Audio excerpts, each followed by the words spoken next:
Kekerasan di satuan pendidikan yang harus kita ketahui. Perundungan masih berpotensi dialami oleh anak-anak di satuan pendidikan atau sekolah.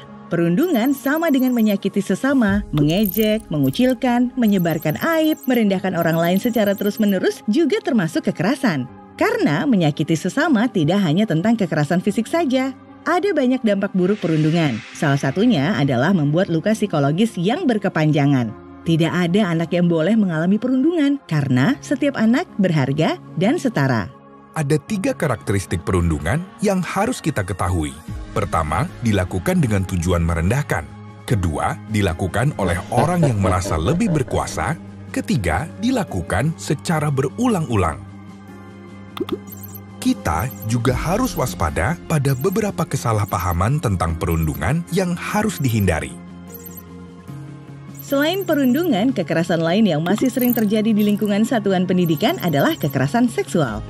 Siapapun bisa menjadi pelaku maupun korban kekerasan seksual, laki-laki maupun perempuan, termasuk anak-anak, dari orang yang tidak dikenal atau justru orang terdekat kita.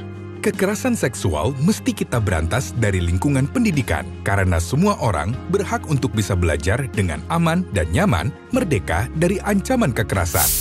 Salah satu cara untuk mencegah kekerasan seksual adalah memberikan pendidikan seksualitas pada anak sesuai dengan tahapan usia, termasuk tentang bagian tubuh yang tidak boleh dipegang orang lain.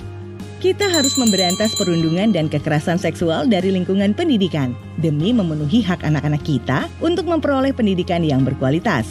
Sekolah adalah tempat di mana anak-anak bertemu dengan teman-teman yang berbeda dengannya, seperti beda mainan kesayangan, gaya rambut, warna kulit, sampai beda suku dan agama. Dengan segala keberagaman yang ada di sekolah, anak berhak mendapat tempat aman dalam mengakses pendidikan tanpa diskriminasi dan intoleransi. Mari ajarkan anak untuk bisa berteman dengan siapa saja. Latih mereka untuk melihat perbedaan sebagai kebaikan dan peluang untuk bekerja sama. Agar anak dapat berkembang dengan optimal, sukses berkolaborasi, dan mencintai keragaman. Sebagai orang tua dan guru, kita semua harus berpartisipasi aktif dan bekerja sama dalam menghapuskan perundungan, kekerasan seksual, dan intoleransi di lingkungan satuan pendidikan.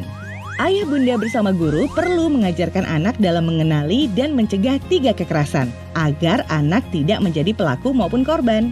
Selain itu, kita juga perlu menindaklanjuti laporan kekerasan di lingkungan satuan pendidikan dengan cepat dan tepat. Satuan pendidikan